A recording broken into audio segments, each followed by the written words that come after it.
Reaction is coming from everywhere. The Queensborough president, Brooklyn Borough president, and the public advocate all agreeing with this report, saying that the NYPD was unprofessional, did a poor job when it comes to handling those protests. In a scathing report, the city's Department of Investigation said the NYPD dropped the ball responding to large protests after the death of George Floyd, and Mayor Bill de Blasio agrees. I look back with remorse. I wish I had done better. In a personal video reacting to the DOI's report, the mayor takes the blame. De Blasio then goes further, saying the report highlights issues he's determined to fix. We've got a lot of work to do. I am confident we can do that work.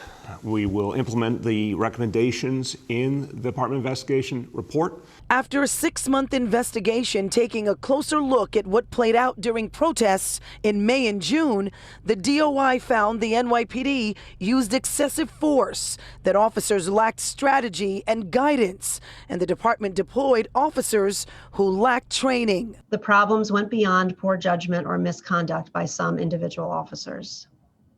Our investigation found that the NYPD as an institution made a number of key errors or omissions that likely escalated tensions and the potential for violence. In a joint statement, the Legal Aid Society and the New York Civil Liberties Union said, this report confirms the shocking violence the NYPD employed during the George Floyd protests was directly traceable to the leadership failures.